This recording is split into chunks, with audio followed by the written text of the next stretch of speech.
the President of the United States of America, Donald J. Trump.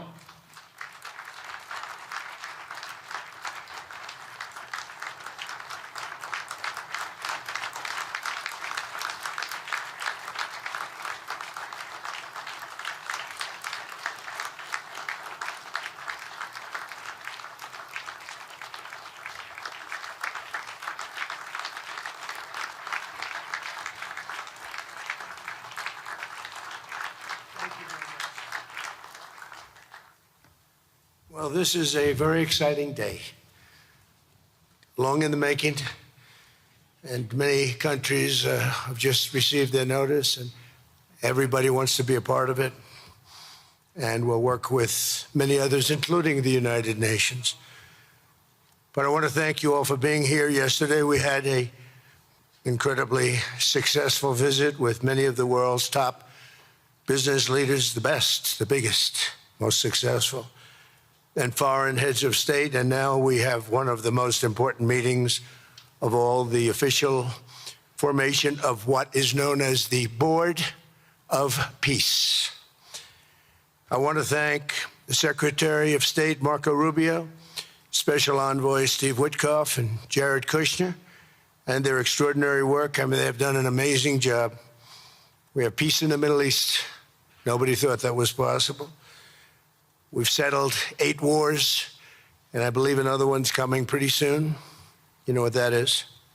The one that I thought was going to be an easy one has turned out to be probably the most difficult. Last month, 29,000 people died, mostly soldiers, in Ukraine, Russia. Think of that, 29,000, 27,000 in the month before, 26,000 in the month before that. It's terrible. But we have meetings, and we think we're making a lot of progress. Thanks as well to Secretary Scott Bessent, Howard Lutnick, and Chris Wright, U.S. Trade Representative, Jamieson Greer. They're all doing such an incredible job. Ambassador Callista Gingrich, who is here, doing a fantastic, really fantastic work. Thank you, Callista. And many other members of my administration who are so committed to peace, and they're also committed to great success. Very importantly, let me recognize the very first group of distinguished members of the Board of Peace. They will be introduced by name in just a moment. Caroline will be doing that introduction. And to each and every one of you, we are truly honored by your presence today. Leaders of countries, in most cases, very popular leaders. In some cases, not so popular, but that's the way it goes in life. Thanks as well to President Karol Nawrocki of Poland, who's a fantastic man. He just won a very big election. I'm very proud of him.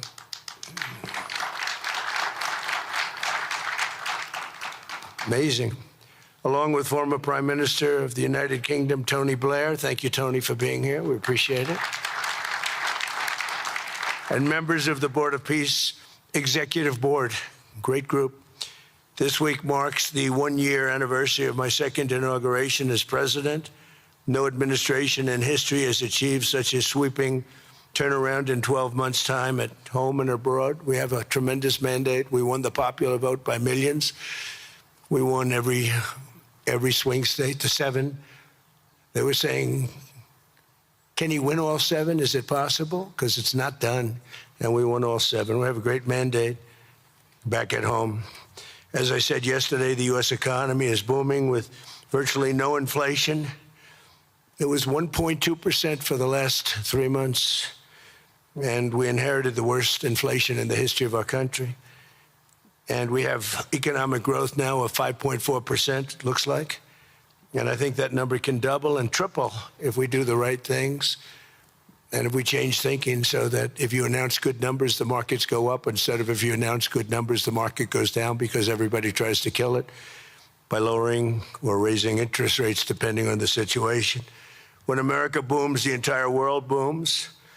And we have secured commitments for over $18 trillion in new investment coming into our country, which is a record by many times over, not just by a little bit, by many times. There's no country ever in history that's gotten anywhere near that number. Slashed our trade deficit by 77%.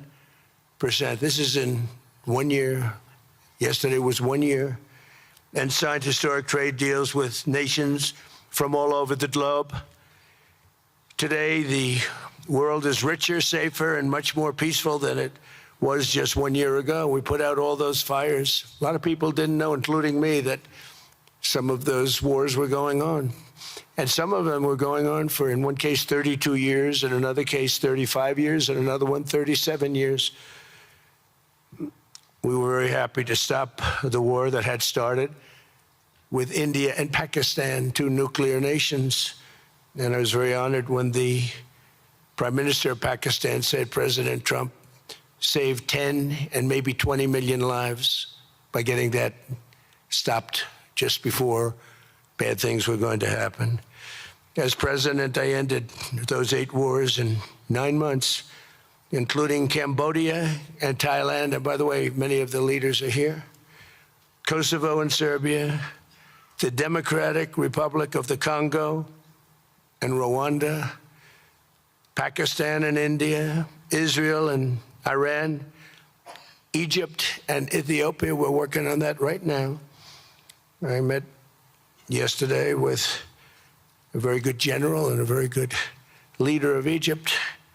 We're working on a dam that was built which precludes the Nile River from getting water. It's a little tough situation, but we'll get that settled. I really had it just about settled in my first term, and then we had a rigged election. Took me out of commission for a little while, but here I am back. We'll get it settled. But it's a pretty tough situation. A dam was built, and the water doesn't come down to the Nile. When I think of Egypt, I think of the Nile, but I think of the Nile with water in it. Armenia and Azerbaijan, who, I mean, a lot of these leaders have become my friends. They've become my friends. They're here. And, of course, the war in Gaza, which is really coming to an end. We have little fires that we'll put out, but they're little. They were giant, massive fires, and now they're down to little fires, and we can put them out very easily. We have 59 countries that are involved in peace in the Middle East. Many of them not in the Middle East. They're near the Middle East, but they're not in the Middle East. And many have said that if Hamas doesn't do what they promised they would do, and I think they probably will, but they were born with rifles in their hands. You know, they were literally born.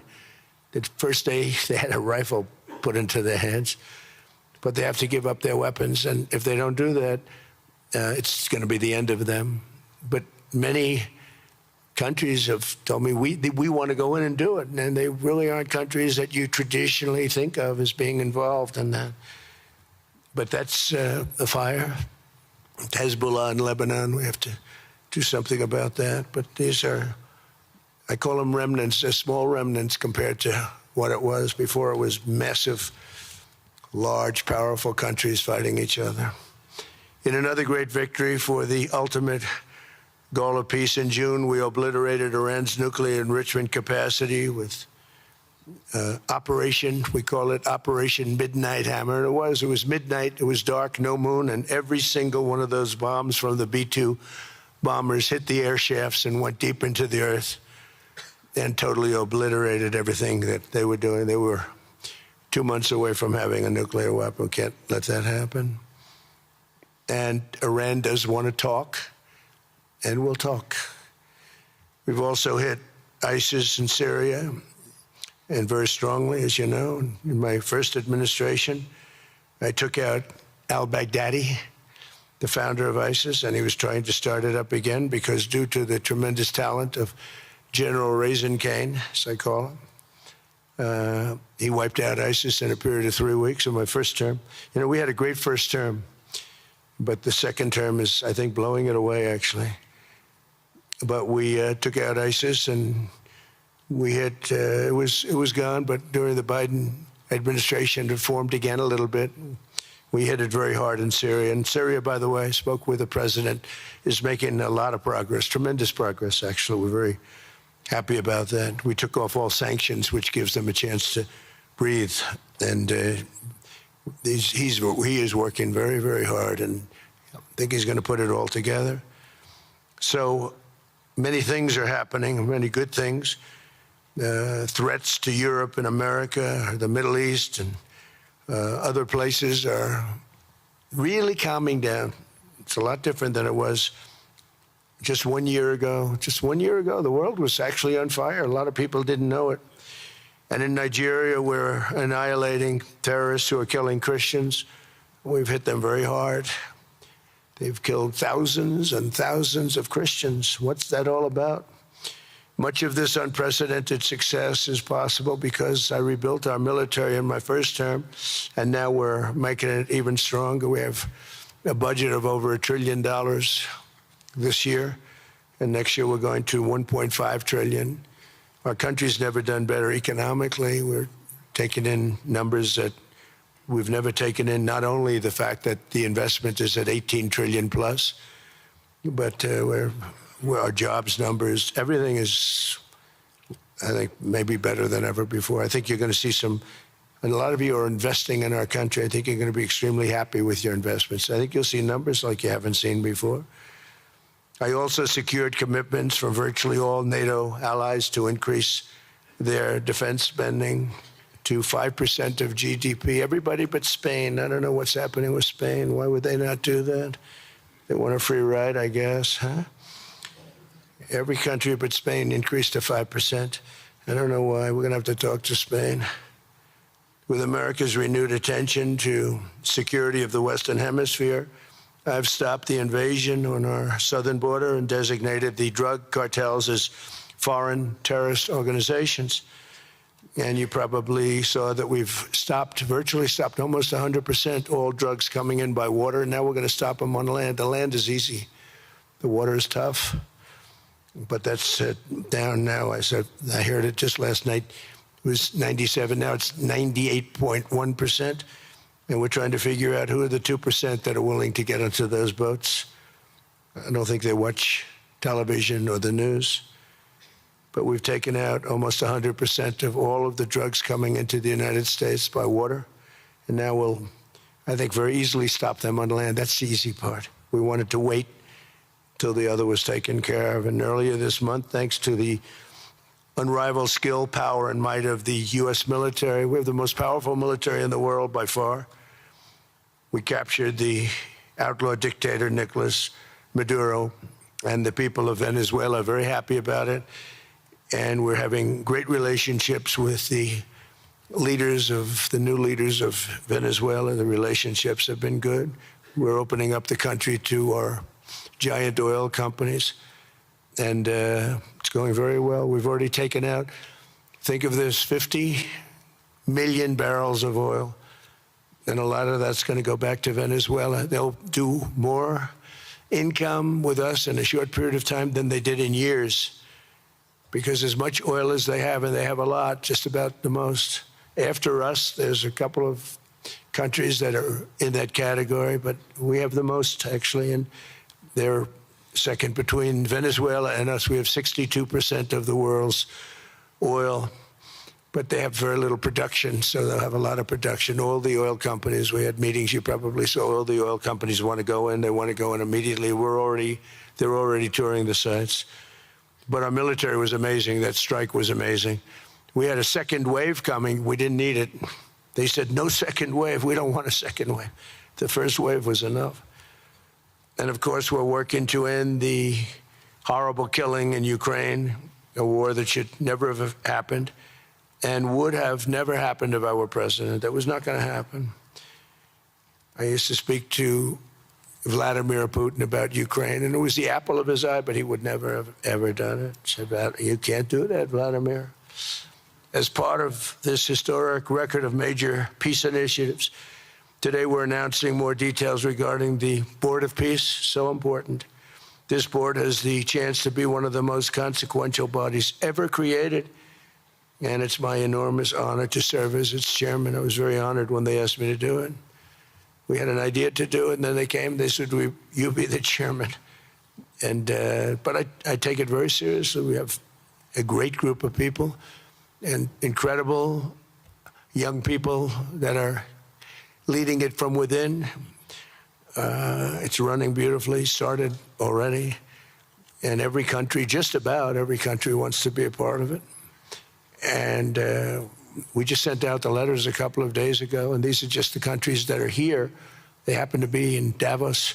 So we said, would be honored if you wanted to join us up on the stage. And it's really great. They're friends of mine, I think. Let me see. Yeah, every one of them is a friend of mine. A couple, let's see, a couple I like, a couple I don't like. No, I like, actually, this group, I like every single one of them. Can you believe it? Usually I have about 2 or 3 that I can't stand. Usually I have 2 or 3 that I don't like. I don't find them up here. I like every one of these people. No, they're great people. They're great leaders. And the Board of Peace is composed of leaders, the top leaders in the world, actually. Last October, we released a plan for the permanent end to the conflict in Gaza, and I'm pleased to say that our vision was unanimously adopted by the United Nations Security Council late last year. Under phase 1 of this plan, we have painstakingly maintained that Gaza, and we're going to have it very strongly, and it's what we have, maintained the Gaza ceasefire, delivered record levels of humanitarian aid. We've given aid. You know, you used to hear all the people were starving, and it was terrible. Now we have, you don't hear that anymore. We've delivered record levels of humanitarian aid. I want to thank the United States, but I want to thank some of the countries that are sitting right up here, because they've sent great aid, aid also in the form of money, where we go out and purchase food, and you don't hear those stories anymore with people starving. And secured the release of all 20, we secured the release of all 20 living hostages. Now, I want to thank Steve Witkoff and Jared and everybody for working so hard. They worked so hard, but there were 20 remaining living hostages. Now, we got hundreds out, but the last 20, I said, boy, that's going to be a tough one. I said that a year before, and it was a tough one, but we got them. Got all 20, every one of them. And we had also about 28 that were dead, but the parents wanted them just as though they were living, just as much. Some cases, it almost seemed more. It was amazing, actually, the love. But their boy had been killed in just about all cases, young men. Their boy had been killed, and they wanted the body of the boy, and it looked like it couldn't be done. And with the exception of one, and we're close on the track of that, we've got them all, every single one of them, which is amazing. It's a rough job. That was a rough job. And I've been very clear that Hamas must return that last remaining deceased hostage as well, and that will be the full commitment. And then we get on to other things, and we're committed to ensuring Gaza is demilitarized, properly governed, and beautifully rebuilt. It's going to be a great plan, and that's where the Board of Peace really started. And I think we can spread out to other things as we succeed with Gaza. We're going to be very successful in Gaza. It's going to be a great thing to watch, and we can do other things. We can do numerous other things. Once this board is completely formed, we can do pretty much whatever we want to do, and we'll do it in conjunction with the United Nations. You know, I've always said the United Nations has got tremendous potential, has not used it, but there's tremendous potential in the United Nations, and you have some great people at the United Nations, but so far it hasn't. You know, on the 8 wars that I ended, I never spoke to the United Nations about any of them. And you would think that I should have. You would think they could have done those 8 wars, but they couldn't have. And they tried, I guess, in some of them, but they didn't try hard enough. But there's tremendous potential with the United Nations. And I think the combination of the Board of Peace with the kind of people we have here, coupled with the United Nations, can be, you know, something very, very unique for the world. It's for the world. This isn't United States. This is for the world. As everyone can see today, the first steps toward a brighter day for the Middle East and a much safer future for the world are unfolding right before your very eyes. Together, we are in a position to have an incredible chance. I don't even call it a chance. I think it's going to happen. to end decades of suffering, stop generations of hatred and bloodshed, and forge a beautiful, everlasting, and glorious peace for that region and for the whole region of the world, because I'm calling the world a region. The world is a region. We're going to have peace in the world. And boy, would that be a great legacy for all of us. Everybody in this room is a star, or you wouldn't be here. There's a reason that you're here, and you're all stars. You're the biggest people, the most important people in the world, most powerful people in the world. And when you use that genius that you have, that very unusual, very inspired genius, when you use that for peace, the opposite of peace has no chance. So I just want to say it's tremendous to be with you, and I think this is something that we're doing that's very important. This is the most important. I was so looking forward to being here, and yesterday was a tremendous success. A lot of good things happened, but this was something that I really wanted to be here and do, and I could think of no better place because so many people were together. And now to bring the Board of Peace into full force, I ask Sheikh Isa of Bahrain and Foreign Minister Barita of Morocco to join me in signing and ratifying the Board of Peace Charter. Thank you very much, everybody. Appreciate it. Thank you.